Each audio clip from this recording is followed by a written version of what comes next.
ناظرین کرام السلام علیکم ورحمۃ اللہ وبرکاتہ. تہذیب ٹی وی پر آپ سبھی کا استقبال ہے. میں آپ کا میزبان عارف حسن اور آپ دیکھ رہے ہیں اپنا پسندیدہ پروگرام راز زندگی ڈاکٹر شگفتہ یاسمین کے ساتھ. ڈاکٹر صاحبہ پروگرام میں بہت بہت خیر مقدم. شکریہ. السلام علیکم ورحمۃ اللہ وبرکاتہ. وعلیکم السلام ورحمۃ اللہ وبرکاتہ. ناظرین جو گزشتہ ایپیسوڈ میں اس کے اندر آپ کو یاد ہوگا کہ ہم بات کر رہے تھے ارے سنیے تو ہمارا موضوع تھا اور وہ مکمل نہ ہو سکا تھا. کچھ پہلو پر اس پر روشنی ڈالی تھی ڈاکٹر صاحبہ نے, انصاف کے طور پر ڈالی تھی, کس طرح سے جو ہے انصاف متاثر ہوتا, جو ہے کسی کی اس کا کس طرح سے متاثر ہوتا. آج اس کے کچھ اور پہلوؤں پر بات کریں گے. جیسے ہم نظام عدل کی ہی بات کر رہے تھے تو نظام عدل کے بارے میں ہی بات کریں گے ڈاکٹر صاحب. جی ڈاکٹر صاحبہ آپ کچھ بات کہہ رہی تھی نظام عدل کے بارے میں. نظام عدل کے تقاضوں پر ہمیں یاد ہے کہ ہم نے گزشتہ ایپیسوڈ میں بات کی تھی کہ اس میں جو قاضی القضاء ہوتے ہیں یا جو چیف جسٹس ہوا کرتے تھے ان کا صاحب فہم و فراست ہونا یہ بہت ضروری ہے. اس سے پہلے اگر آپ دیکھتے ہیں کہ حضرت سلیمان علیہ السلام کے زمانے میں حضرت سلیمان علیہ السلام کو بھی اللہ تعالیٰ نے غیر معمولی فہم و فراست دی تھی. جب وہ چھوٹے تھے تقریباً 10-11 سال کے بچے تھے تو اس وقت حضرت داؤد علیہ السلام کے پاس ایک مقدمہ آیا. 2 شخص آئے اور ایک نے کہا کہ اس کے ریوڑ نے, اس کی بھیڑ بکریوں نے میری کھیتی خراب کر دی تھی, ناس مار دیا, اس کا سارا چر گئے, یہ دروازہ بند کرنا بھول گیا تھا. تو کہا کہ ایسے ہی ہے. اس نے کہا ہاں ایسے ہی ہے, مجھ سے غلطی ہوئی ہے. تو کہا کہ پھر تو حضرت داؤد علیہ السلام نے یہ فیصلہ کیا کہ تمہارے جتنے مویشی ہیں تو اس کی کھیتی کے خراب کرنے کے عوض میں اس کو دے دیے جاتے ہیں. اب فیصلہ تو صادر ہو گیا, یہ دونوں اپنا ایک خوشی خوشی اور دوسرا منہ لٹکائے ہوئے باہر نکلا. حضرت سلیمان علیہ السلام نے پوچھا کیا معاملہ ہے؟ انہوں نے بتایا یہ ہوا ہے. تو انہوں نے کہا یہ میرے ساتھ. پھر گئے اپنے والد کے سامنے انتہائی عاجزی اور انکساری کے ساتھ کہا کہ اے میرے والد, اس کا آپ نے جو فیصلہ کیا بالکل درست ہے, لیکن اس کا ایک دوسرا پہلو بھی نکلتا ہے, اگر آپ کی اجازت ہو تو میں بیان کروں. انہوں نے کہا بتاؤ. تو انہوں نے کہا کہ ایسا کریے کہ جس شخص کے مویشی نے بھیڑ بکریوں نے اس کی کھیتی کو خراب کیا ہے, اس کا تمام ریوڑ کاشتکار کو دے دیجئے کہ وہ اس کے دودھ سے, اس کے اون سے اپنا فائدہ اٹھائے اور اپنا گزر بسر کرے. اور اس دورانیے میں یہ جو غلہ بان ہے جس کے جانوروں نے اس کی کھیتی خراب کی ہے, اسے یہ ذمہ داری دیجئے کہ وہ اس کی کھیتی باڑی کاشتکاری میں جو ہے وہ اپنا تعاون دے, یا وہ خود ہی کرے, وہ اس کی کھیتی باڑی کرے, اور جب وہ دوبارہ فصل کاشت کے قابل ہو جائے, لہلہانے لگے, تو اس کی سرزمین, اس کی کھیتی اس کے حوالے کر دے, اپنا ریوڑ لے کر چلتا بنے. نہ اس کا نقصان پوری طرح, نہ یہ محروم رہے گا نہ وہ محروم رہے گا. بڑا اچھا فیصلہ تھا, حضرت داؤد علیہ السلام کو بہت اچھا لگا. اسی طرح حضرت سلیمان علیہ السلام کے سامنے ایک مرتبہ 2 عورتیں آئیں ایک بچے کو لے کر کے, اور کہا دعویٰ کر رہی ہیں دونوں کی یہ میرا بچہ ہے, وہ کہہ رہی ہے میرا بچہ ہے. تو حضرت سلیمان علیہ السلام نے جلاد کو بلایا اور دونوں عورتوں سے کہا کہ لاؤ بچہ لاؤ میرے پاس. جلاد کے حوالے کیا اور کہا اس کے 2 ٹکڑے کرو اور دونوں کو آدھا آدھا بانٹ دو. ایک تو عورت چپ چاپ سنتی رہی, دوسری جو تھی وہ تڑپ اٹھی, کہنے لگی نہیں یہ میرا بچہ نہیں ہے, یہ اسی کا بچہ ہے, اس کو دے دیجیے, اس کو دے دیجیے. تو کہنے لگی یہی حقیقی ماں ہے, کیونکہ یہ اس کو 2 حصوں میں تقسیم ہوتے نہیں دیکھ سکی.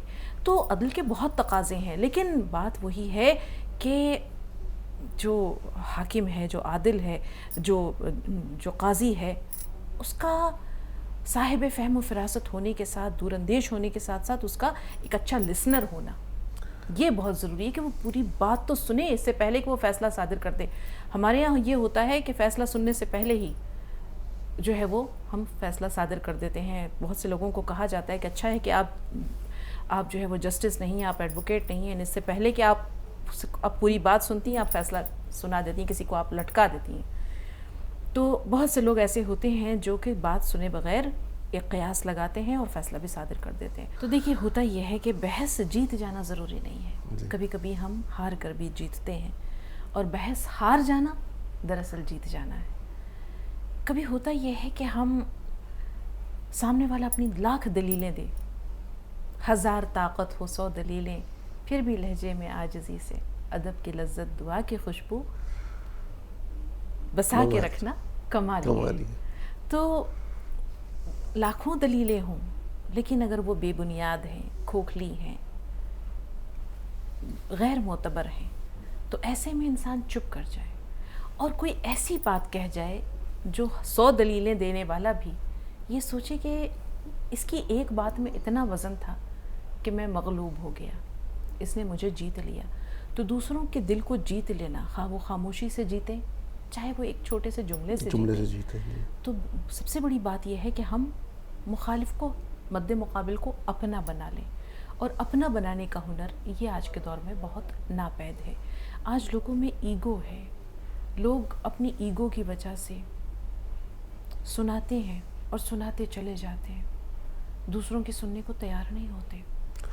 کہتے ہیں کہ جہاں آوازیں بلند ہوں، جہاں دلیلیں بے شمار ہوں، جہاں دعوے بے بنیاد ہوں، جہاں بات بے وزن ہو، وہاں خاموش ہو جانا ضروری ہے. وہاں خاموش ہو جانا ضروری ہے. آپ یہ دیکھیے شرفاء کا وتیرہ یہ ہے کہ وہ جاہلوں کے بے بنیاد باتوں میں یا ان کی چیخ و پکار میں خاموش ہو جاتے ہیں، چپ ہو جاتے ہیں، کیونکہ یہاں کچھ کہنے سے فائدہ نہیں ہے. یہاں ہوگا وہی جس کی لاٹھی اس کی بھینس. اب ہم آتے ہیں کہ ارے سنیے تو سنیے. بہت سے لوگ سنانا چاہتے ہیں، بہت سے لوگ ہیں جو سنانا چاہتے ہیں، لیکن آپ سننے کو تیار نہیں ہوتے. آپ ہوں چاہے ہم ہوں، ہم سننے کو تیار نہیں ہوتے. کبھی کبھی آپ یہ دیکھیے کہ ہمارے والدین کچھ کہنا چاہتے ہیں، سنانا چاہتے ہیں، ہمارے پاس وقت نہیں ہوتا، ہم سننا نہیں چاہتے. بے دھیانی میں ہاں ہوں میں ان کی بات کو ٹال دیتے ہیں. وقت گزر جاتا ہے، پھر وہ جملے کانوں میں گونجتے ہیں، وہ باتیں کانوں میں گونجتی ہیں، لیکن اب پچھتانے سے کیا فائدہ؟ چڑیاں چگ گئیں کھیت، بات پرانی ہو گئی، لوگ چلے گئے. اب صرف باز گشت ہے، اب صرف گونج ہے، اب صرف یادیں ہیں، صرف پچھتاوا ہے، صرف ملال ہے. کبھی چھوٹے بچے کچھ کہنا چاہتے ہیں، اسکول سے آتے ہیں، ماں کو کہتے ہیں سنیے تو ممی، سنیے نا، سنیے نا میری بات، سنیے نا. ماں کہتی ہے ہاں ہاں بھی سنتی ہوں. پہلے کپڑے چینج کر کے آؤ. چینج کر کے آتا ہے نہا دھو کر کے، ممی میری بات سنیے نا، کچھ کہنا ہے مجھے. ارے بیٹا رکو تو، یہ کھانا دے رہی ہوں تمہیں گرم کر کے، پہلے کھانا کھا لو پھر سنتی ہوں. کھانے کے دوران ہاں منع کیا نا، کھانے کے دوران باتیں نہیں کرتے، پہلے کھانا کھاؤ. موبائل میں لگی ہوئی ہے ماں، دیکھ رہی ہے کہ وہ کل کا سیریل، اس کا اگلے ایپیسوڈ میں پرومو کیا چل رہا ہے. بچے نے کھانا بھی ختم کر لیا. ممی میری بات سن لیجیے، اس سے پہلے کہ بہت دیر ہو جائے، میں آپ کچھ کہنا چاہ رہا ہوں. پہلے تھوڑی دیر سو جاؤ، پھر تمہارے ٹیوٹر آنے والے ہیں، شام کو بات کریں گے. چلو جی ٹیوٹر بھی آ گئے، پڑھائی مکمل ہو گئی، اور اس کے بعد ممی اب تم آپ کے پاس ٹائم ہے میرے لیے، سنیے میری بات. ارے بیٹا یہ دیکھو نانی سے بات کرنی ہے، یا کسی کوئی ضروری بات ہے، ابھی بازار سے مجھے سودا لینے جانا ہے، رات کا کھانا بنانا ہے، رات کو بیڈ ٹائم پہ آج کہانی نہیں سناؤں گی، آج تمہاری بات سنوں گی. اور سارے کام نمٹانے کے بعد جب وہ بچے کے کمرے میں جاتی ہے تو وہ بچہ سو چکا ہوتا ہے. وہ جو سنانا چاہتا تھا وہ بات اس کے دل میں رہ گئی. تو بہت سے لوگ ہیں جو کہنا چاہتے ہیں. ایک بیوی ہے جو شوہر سے کہنا چاہتی ہے، ایک شوہر ہے جو بیوی سے کہنا چاہتا ہے. بہت سے جذبے ہیں جو انکہے رہ جاتے ہیں، اور یہ انکہی تمام عمر پھر ایک ملال کی صورت میں پچھتاوا بن کر ساتھ رہتی ہے کہ کاش میری بات سن لی ہوتی، کاش میں نے یہ بات کہہ دی ہوتی. کبھی کبھی انسان یہ سوچتا ہے کہ کہنے کا فائدہ کیا ہے میری بات کا، کہ میرے بات کی کوئی ویلیو نہیں ہے. کہتے ہیں نا کہ اس وقت خاموش ہو جائیں جب آپ کے الفاظ اپنی قدر کھو دیں، اپنی قیمت کھو دیں، تو اس وقت خاموشی بہتر ہے. لیکن یہ لا تعلقی کو جنم دیتی ہے، یہ اجنبیت کو جنم دیتی ہے، یہ غیریت کو جنم دیتی ہے. کہتے ہیں حضرت علی کرم اللہ وجہہ کا بہت خوبصورت قول ہے کہ کسی کو اپنی عدم موجودگی کا یا اپنی دوری کا احساس ضرور دلاؤ، لیکن یہ احساس اتنا طویل بھی نہ ہو کہ اسے تمہارے بغیر رہنے کی عادت ہو جائے. تو مکالمے ختم نہیں ہونے چاہیے. جہاں آپ کو یہ محسوس ہو کہ بات کیے ہوئے بہت دیر ہو گئی ہے تو فوری طور پر یہ کہیے کہ ارے سنیے تو. اور یہ آپ نے بات کہی تو ایک میرا سامنے کا واقعہ مجھے یاد آ گیا. حالانکہ اپنے ماں باپ کے بے انتہا فرما بردار ہو، ماں نے آواز دی، جا رہے تھے، بولے ابھی آ رہا ہوں لوٹ کر کے. ایسا نہیں تھا، وہ لوٹ کر کے آئے ہیں، اسی درمیان ہارٹ اٹیک ان کی مدر کا انتقال ہو گیا. وہ یہ بس ان کے دل میں یہ رہا کہ میں نے ساری عمر سب کچھ کیا، لیکن اگر میں کاش وہ سن لیتا بات کو تو واللہ عالم وہ کیا کہنا چاہ رہی تھی آخری وقت تھا. کبھی کبھی کوئی ایسی بات اور دل میں پھانس رہ جاتی ہے اور کہیں نہ کہیں دل کے اندر چپتی ہے, کھٹک رہ جاتی ہے, کھٹک رہ جاتی کہ ہے. کاش سن لیتے کیا تھا, کیا کہنا چاہتی. ایک آہ بھری ہوگی, ایک آہ بھری ہوگی ہم نے نہ سنی ہوگی, جاتے جاتے تم نے آواز تو دی ہوگی. ہر وقت یہی ہے غم, اس وقت کہاں تھے ہم, کہاں تم چلے گئے. چٹھی نہ کوئی سندیس, جانے وہ کون سا دیس, جہاں تم چلے گئے. بہت ملال ہوتا ہے, بہت ملال ہوتا ہے کہ جب تھوڑی سی دیر رہ جاتی ہے, جسے کہتے ہیں 2-4 ہاتھ جب لبے بام رہ گئے. جی صحیح. ساحل پہ جب سفینہ ڈوبتا ہے تو پھر وہ اللہ جانتا ہے کہ کتنا بڑا ملال ہے کھو دینا ایسے رشتوں کو جہاں بس اسی طرح تہی دامنی ہاتھ میں رہ جاتی ہے. آنکھوں میں انتظار ہوتا ہے اور آنکھیں بند ہو جاتی ہیں. اپنے پیاروں کی راہ دیکھتے دیکھتے نہ جانے کتنے ماں باپ دنیا سے چلے جاتے ہیں. صحیح بات ہے. شاید جس وقت جان کنی کا عالم ہوتا ہے, جس وقت ان کی روح جسم و جان سے جدا ہو رہی ہوتی, آنکھوں میں انتظار ہوتا ہے, بے بسی کی تحریر ہوتی ہے اور ان کے وہ پیارے بہت دور ہوتے ہیں. اس وقت وہ کہنا چاہتے ہیں, بہت کچھ کہنا چاہتے ہیں, لیکن سننے والا نہیں ہوتا. اور اس وقت پھر سنانے کا نہ موقع ہوتا ہے, نہ اس سننے والے کے پاس اس بات کو سمجھنے کے لیے کوئی طاقت ہوتی ہے, کوئی صلاحیت ہوتی ہے, کیونکہ وہ ٹوٹے پھوٹے بے ربط جملے, لڑکھڑاتی زبان کیا کہنا چاہتی ہے اس وقت اسے سننے والا اگر موجود ہے بھی تو سمجھنے والا کوئی نہیں ہوتا. اس لیے کہ اس سے پہلے بہت دیر ہو جائے, خدا را سنیے تو. یقینی بات ہے. اس سے پہلے بھی آپ جو ذکر کر رہی تھی بچوں کے بارے میں, یہ تو میں نے ایک فرما بردار کی بات بتائی. یہ وہ والدین بھی ہوتے ہیں ناظرین جو اپنے بچوں, جیسے بھی شوفتہ صاحبہ کہہ رہی تھی, بچے نے اسکول سے آنے کے بعد کہنا شروع کیا میری بات سنیے ممی, میری بات سنیے, اور وہ سن ہی نہیں رہے ہیں. تو آخر میں کیا ہوتا ہے پھر ایسے والدین کا؟ آخر میں تہی دامنی ہوتی ہے. اس سے پہلے کہ پھر بہت بڑا کوئی حادثہ آ جاتا ہے.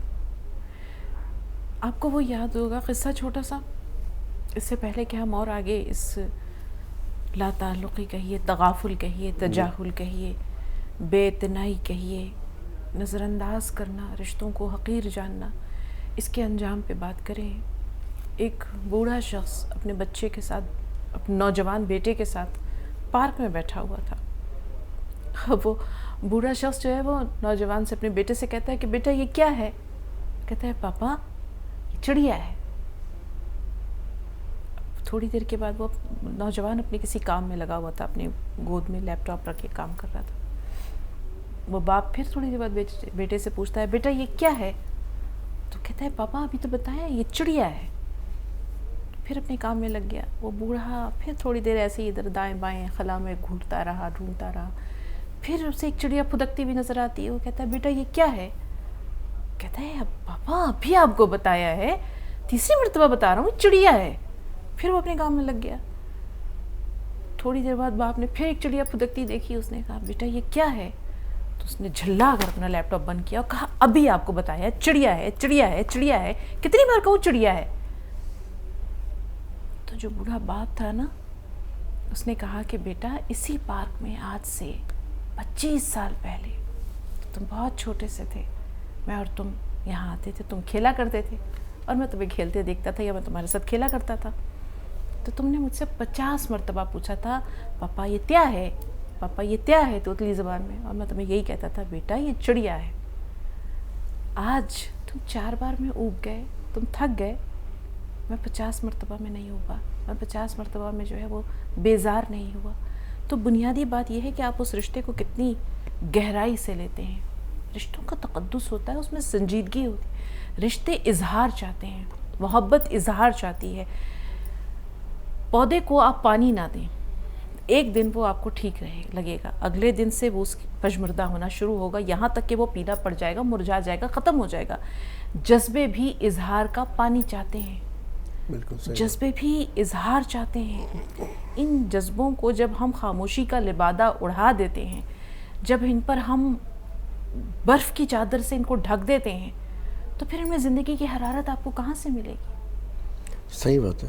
اچھا، ایک طرف اور آپ نے بات کی تھی اس کے بارے میں، ایگو کے بارے میں، جو اپنے سے دوسروں کو کمتر سمجھتے ہیں اور ان کی بات کو اس طرح سے ٹال دیتے ہیں کہ ان کی بات کو کوئی اہمیت نہیں دیتے، تو اس وقت جو ایک دوری پیدا ہوتی ہے وہ یہ جو انا ہے یہ دراصل انانیت سے نکلی ہے۔ ایگو یعنی انانیت، خود کو بہتر سمجھنا۔ انا خیر من، یہ قول شیطان کا تھا، ابلیس کا، اور یہ جذبہ بھی وہیں سے آیا ہے، یہ ابلیس سے در آیا ہے انسان کے اندر، فرعونیت کو جنم دیتا ہے کہ یعنی مجھ سے زیادہ کوئی نہیں جانتا، مجھ سے بہتر کوئی نہیں ہے، مجھ سے برتر کوئی نہیں ہے، مجھ سے بالا کوئی نہیں ہے، جو میں کہہ رہا ہوں وہ صحیح ہے، باقی تمام لوگ غلط ہیں۔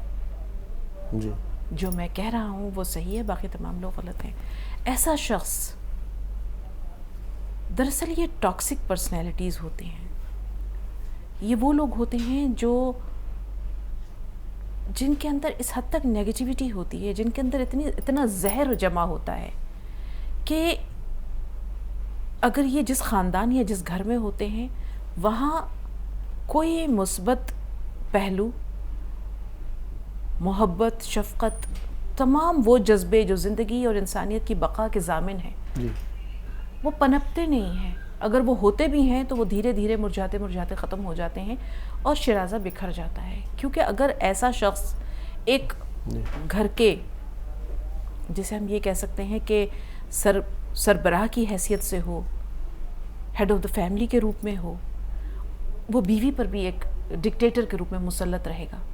بچوں کی زندگی، یہاں تک کہ ان کی تعلیم، ان کی پسند ناپسند، ان کے کپڑے، ان کے لباس، زندگی کے تمام فیصلے، بیوی کی پسند و ناپسند کہ یہ اس کلر کے کپڑے پہنو مجھے پسند ہے، یہ کھانا پکے گا کیونکہ مجھے پسند ہے، ہم فلاں جگہ فلاں شخص سے ملیں گے، فلاں شخص سے نہیں ملیں گے، اس طرح کے تمام فیصلے اگر فرد واحد کرنے لگے تو جو ایسی ٹاکسک پرسنالٹی کے حامل لوگ ہوتے ہیں وہ ان کے گھر میں سوائے منفی جذبات کے، سوائے نیگیٹیوٹی کے اور کوئی چیز نہیں پنپتی ہے۔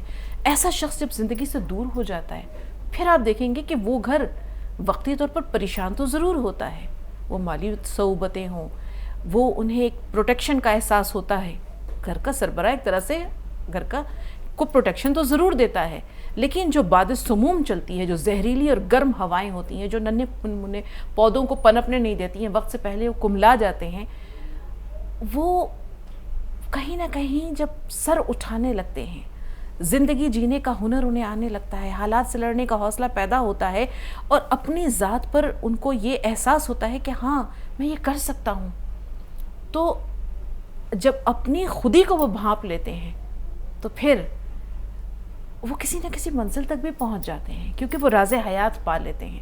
تو یہاں جو آپ نے بات یہ کی کہ ان کے منفی اثرات کیا ہوتے ہیں، ان کے منفی اثرات یہی ہوتے ہیں کہ ایسا شخص نہ اپنا ہوتا ہے اور نہ دوسروں کا ہوتا ہے۔ یہ اپنی شخصیت کو، ہم یہ کہہ سکتے ہیں کہ یہ نہ یہ اپنے حق میں کوئی فائدہ مند ہوتا ہے، سود مند ہوتا ہے، اور نہ دوسروں کی زندگی کے لیے یہ بہتر اور سود مند ثابت ہوتا ہے۔ ایسے میں یہ خانوادہ جو بکھرتا ہے اس کا بکھرنا طے ہوتا ہے۔ اچھا، جیسے شفتہ صاحبہ ابھی جیسے گائیڈنس کے نام پر یا اپنے آپ کو گھر کے اوپر پورا تھوپنے کے اوپر نام پر آپ جو ہے کسی کی سنتے نہیں ہیں، تو اس کے اندر اس شخص کی اپنی گائیڈنس، اس کی تربیت، ان تمام چیزوں میں یہ کبھی کہاں سے ہوتی ہے؟ دیکھیے، تربیت جو ہے یہ ایک دن کا عمل نہیں ہے، تربیت تو انسان کی روزانہ کی بنیاد پہ ہوتی ہے۔ کیوں کہا جاتا ہے کہ رہنے کی بہترین جگہ جو ہے وہ اپنی اوقات ہے اور جھانکنے کی بہترین جگہ اپنا گریبان ہے۔ ہر پل انسان اپنا محاسبہ کرے، اور یہ جو محاسبہ ہوتا ہے جسے کہتے ہیں نا سیلف جسٹس، کہ خود احتسابی، یہ بہت ضروری ہے۔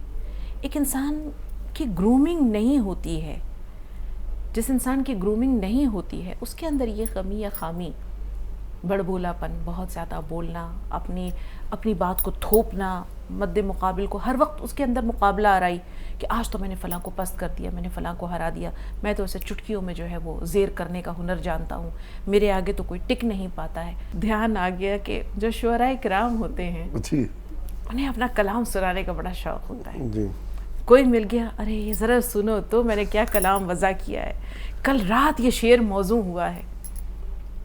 اب یہاں دو واقعے یاد آ رہے ہیں, ایک تو جو ہے وہ جرت اور انشا بڑے مشہور شاعر گزرے ہیں ان کا ہے, اور ایک لطیفہ ہے کہ ایک مرتبہ ایک شاعر تھے, انہیں اپنا کلام سنانے کا بہت شوق تھا, لیکن گھر کی مرغی دال برابر گھر میں کوئی اہمیت نہیں دیتا تھا. بیوی کو سنانے بیٹھتے تھے تو ارے جاؤ جاؤ بہت سنے تمہارے جیسے شاعر, اور وہ کہاں سے شاعر چلے آیا, یہ کوئی سننے کو تیار نہیں ہوتا تھا گھر والوں میں. تو وہ باہر میں تلاش کرتے پھرتے تھے. ایک دن ایک آئس کریم والا مل گیا تو اسے کہا کہ ارے سنو, میرا کلام سنو گے, میں نے کل ہی رات کیا کلام ہے, آمد تھی ہے اور میں نے اس میں یہ غزل لکھی ہے. تو کہا سنائیے. انہوں نے جو ہے وہ اپنی پوری غزل سنا دی اس کو, آئس کریم والے کو. تو اس نے کہا کہ پوچھا کیسی لگی میری غزل. کہا غزل کا تو پتہ نہیں, آواز تو آپ کی بڑی پاٹدار ہے, ایسا کریے کل سے آپ میرے ساتھ اس ٹھیلے پر آواز لگائیے.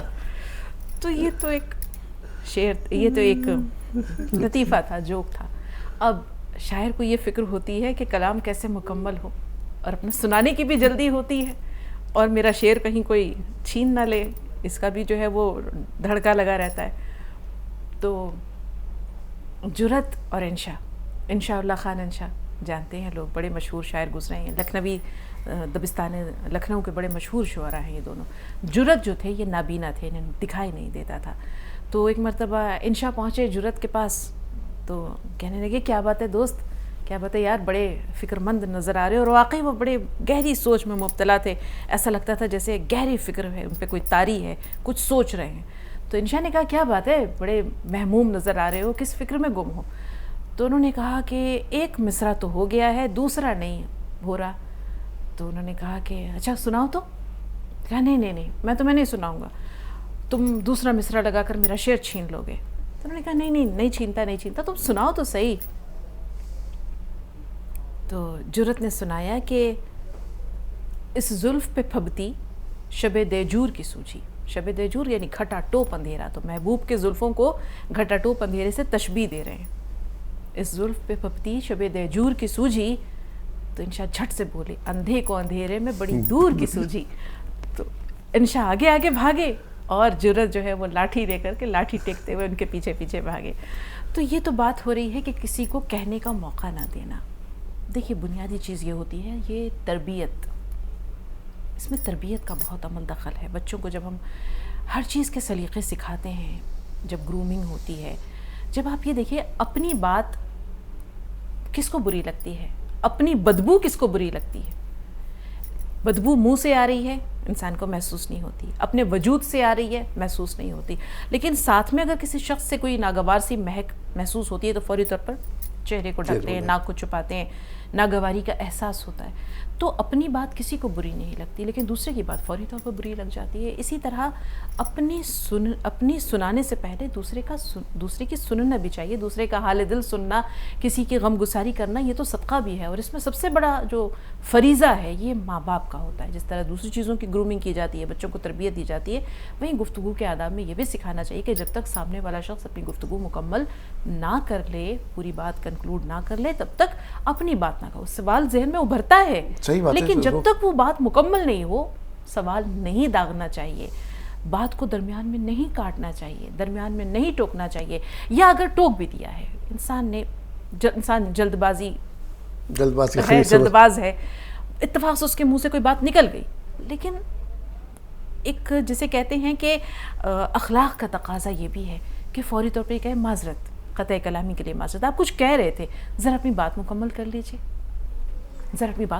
لیجئے. تو یہ جو تمام چیزیں ہیں یہ پرسنالٹی گرومنگ میں آتی ہیں, اور یہ ماں باپ کا فریضہ ہے. صحیح کہا آپ نے. اور شاعر کا آپ نے ذکر کیا, شاعر کے لیے تو کہا جاتا ہے کہ اس کے لیے سب سے خوبصورت سزا یہ ہوتی ہے کسی دوسرے شاعر کا کلام اس سے سنا جائے. تو یہ بھی ایک صبر کی مثال ہے. موضوع تھا ہمارا اور بہت طویل موضوع ہو گیا کہ 2 ایپیسوڈ میں کور ہوا یہ. ارے سنیے تو یقینی طور پر ہمیں سب کی سننی, اپنی ہی نہیں سنانی. اور اگر آپ کہیں بحث و مباحثہ کر بھی رہے ہیں تو اس بات پر آپ کا جو ذہن ہونا چاہیے کہ مجھے کچھ سیکھنے کو ملے گا، یا تو میں قائل کر دوں یا خود قائل ہو جاؤں، یعنی کہ دوسرے کی سننی بھی ضروری ہے. اس کے نقصانات پر بھی روشنی ڈالی، اس کے فائدے، تمام تر چیزوں پر. لیکن بہرحال اگر سننے کا مادہ ہوگا تو یقینی طور پر آپ سرخرو رہیں گے. اور تربیت کا حصہ بھی والدین کو بھی چاہیے کہ بچے کو، کیونکہ جو اسے اگلی گھر کے اندر داخل ہونا، بیوی کے ساتھ، بچوں کے ساتھ اچھی تربیت کرے اور سننے کی عادت ڈالے. شفتہ صاحبہ، پروگرام میں شمولیت کے لیے آپ کا تہہ دل سے شکریہ. بہت شکریہ. تو ناظرین، آج زندگی میں آج اتنا ہی. اسی کے ساتھ اپنے میزبان کو دیجیے اجازت. السلام علیکم ورحمۃ اللہ وبرکاتہ.